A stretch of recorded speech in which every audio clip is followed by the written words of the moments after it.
Okay, so my guy Marco needs some help in his wholesaling business. He needs to figure out how to scale his wholesaling business up. One of the best ways to learn is to learn from somebody else's problems. So I'm gonna go in and I'm gonna show Marco what our business looks like and figure out how we can help fix his wholesaling business. Let's check it out.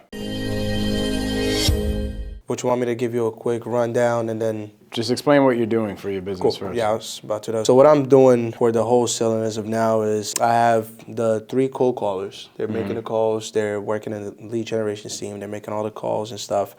And as they have leads or people who would like to be followed up with or appointments, they will drop it right on here. As you can tell, in Slack.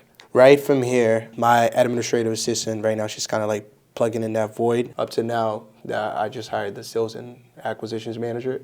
Now, what she will be doing is she'll be coming into Slack and she'll be involved in the chat. She'll grab the lead and she'll take it to RE Simply. She'll upload it to RE Simply. So that way, I don't want to put a lot of stuff on RE Simply and it's not really a lead, right? So, because I don't want to just pile up a lot of, leads that doesn't make sense. So with that being said, so after it gets uploaded to RE Simply, the sales reps will be, so she will assign it to each one of those sales reps. Depending on the lead difficulty. For instance, this one is Somerville. It's tearing down the current single family and getting it approved for 6 condos. That's something I wouldn't want to give it to any of my sales reps right now. I would probably want to keep it within the sales manager and acquisitions and I myself, in which would take it through the board because of my experience, right? But she will be the one that will say, you know what, this deal will go to you, she will go to you, she will go to you. But she will be the first person to call these people. She will call them first and kind of fill them out, see where they are, what their interest level is. So right now you have a lead gen department, and this consists of 3 VAs, right? 3 VAs, correct. Those are all VAs. And then you have who you're calling your marketing assistant or your office manager or whatever, right? The admin, yeah. Yeah, your admin, that's really, she's doing follow-up, essentially. She's calling these leads that are generated? No. So, you're saying as of right now? As of right now, the admin is calling the admin just puts them into RE Simply, and then she assigns it straight to the reps. But what I changed now is the new sales and acquisitions manager will be the one that will call them first, fill them out, understand the problem, and then pass it on to the sales reps. So who's calling them initially after they're generated? After they're generated, is the sales reps that call them right after that. As of now, as of this specific moment. And the sales reps assign it to the sales reps? No. So the sales manager, the sales and acquisitions manager that I just hired now, her new role will be to take the lead from Slack, bring it over to RE Simply, and be the first one to call them, and be the first person to call those leads to kind of fill them out, to understand what it is, and then she will sub it out to the sales reps, accordingly after she understands what the problem is. Who's your best caller? Who's your best caller is my guy Hunter. After their sales manager, that's my best caller. So your sales manager is the best caller? Is the best caller. And your sales manager is calling these leads right now? It's calling the leads right when it gets moved to RE Simply. Okay, so she should be down here.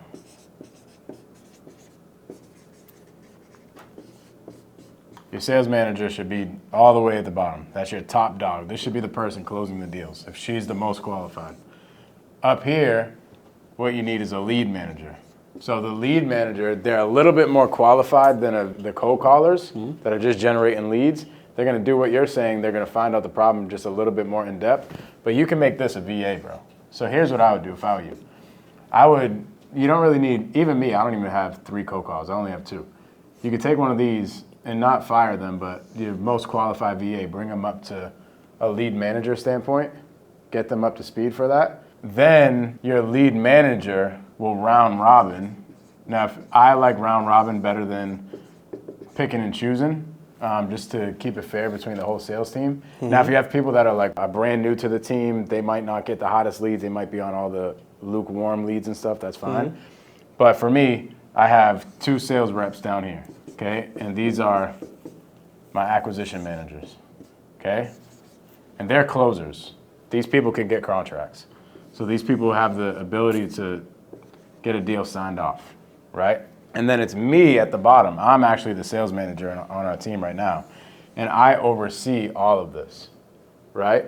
And my job is one, to manage the lead gen and lead manager to a point I don't really talk to them anymore. In the beginning, I really had to make sure that they were caught up to speed on everything, and I was making sure that every lead was being converted and the funnel was working correctly. So like that's gonna be your sales manager job right now, and to manage these people,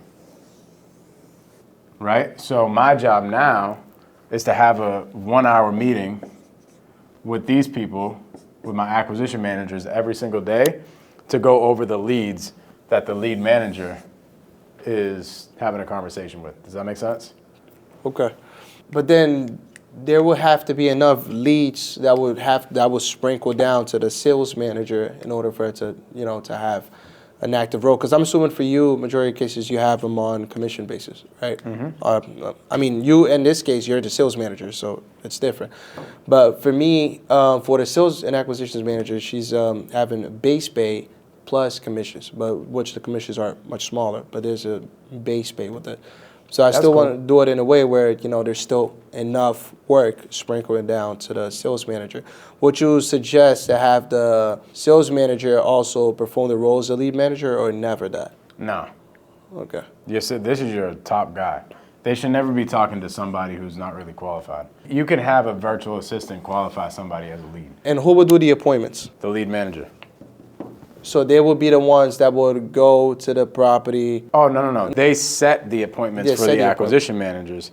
And the acquisition managers do the appointments. They can do an appointment. I lock up the majority of the deals over the phone. So my team just locks them up. Like one of my acquisition managers in New York. Obviously, he's not going to come here to do a on-site appointment. But I actually go on some of them. I'll go on some of the on-site appointments. There's not really a criteria. That's one thing that we're kind of working on right now. But me as well. Felipe can go on some of the appointments too. He's one of my other sales reps, right? So we kind of figure that out in our 1 hour sales meeting. So if I see one, I have a pulse on this, right? As the sales manager, I'm like, you know what? My schedule's pretty free. I see this lead that you're working on. Screw it, just put me on an appointment. And I'll go there, I'll lock it up and do whatever. Now, I've been very careful with doing that lately because I realize that I'm taking away from your team, from them, not taking away like commission or anything, because even if I lock the deal up, I still give it to them. But I'm taking away the learning experience for them to grow. You see what I'm saying? So really, if I'm being honest with you, bro, I know you got like a bunch of other different businesses going on. I would fulfill this role if I was you. Because if you're not, I'm just gonna be honest with you, anybody that you're hiring, even if you're paying them a base pay, paying them on commission, whatever it is, they're not gonna care about your business the way that they need to.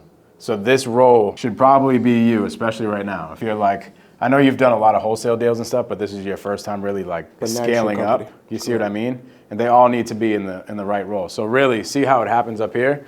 You see how the VA that used to cold call gets pushed to a lead management position? That's after a few months of her doing that and having a lot of coaching and doing a lot of role plays with her and getting her up to speed.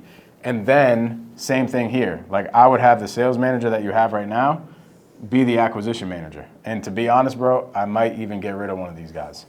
You might not want to, or take one of them and bring them to a lead manager position and get rid of one of the VAs.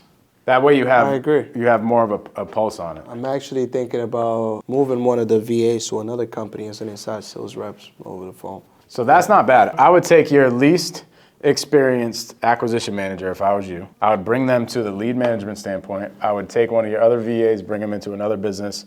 So you have two VAs cold calling and texting all day, generating leads. You'll have this person following up with every single one of the leads. And then when this person really finds a hot opportunity that is like ready for an appointment or ready to like bring them through the sales process, he'll send it over to her. And which in this case, you would say, have that role be me and then move her over to an acquisitions manager. And then just get rid of any unqualified people that's playing that role right now. Because right now I have one person has done wholesale deals in the past. She's experienced. There's this guy, Hunter, he does a lot of he finds me a lot of my wholesales, flips as well, but bigger flips, again, new constructions and stuff. So he's really good at deal sourcing. So I would figure him and probably move the sales manager now to that role and get rid of those other two people. Yeah. Okay. Thinking about it. Like scaling right away, bro, it sounds so good until you actually do it and you're like, yo, this is a mess, nothing's working. Nah, it's a mess, bro. I'm telling you, man. And it's crazy because as you said, bro, right now I'm running 6 different companies. No, not officially right now. I have 4 running. As of now, the rental business, I have the property managers and all the blah, blah, blah. Then the developments take a huge chunk of my time because we're projecting about 40 houses in 2024. Including new constructions coming up in the spring market. It's bananas, but this is great. This is amazing. So I think that role, as of now, if I could play that role and just, just really work on my time management and sneak that in every day for maybe like an hour. Yeah, sneak it in for an hour, bro. And just wholesaling isn't a little just side thing that you're gonna do. Yeah. If you want to do it, cool. You can have it as a little side thing. But if you're gonna really scale up a team, you gotta spend time with it, bro. You have to spend time on it. Exactly. Yeah, correct. So I think you're right. That role, I should be taking it. Give myself maybe an hour a day, 2 hours a day, just kind of like dedicated towards that business. The reason why I think it's not working well for me right now is my time management, because I'm so tied up in so many things. That's why I'm fucking up on that. So but I like that, bro. Appreciate you. And then what happens is all these people will level up to a new position at some point, and then when a new team member comes on, they will teach the new team member, and they will coach then and the process, do role plays so and all forth. that stuff. These are all departments, right? Your lead generation department, your lead manager department, and then these 2 people. I mean, these 2 places are your sales department. And right? to have that one person run the sales management department, like rather than me, I think that's a tough decision to make, especially in the beginning phase, right? Yeah. In the start phase. Yeah. You think right now I shouldn't do that? No, you should have a pulse on all of them, bro. So you're saying I should take that role, I should not have somebody else take it? Yeah, as of right now, it should be you as a sales manager. Okay. For how new the system is. Yeah.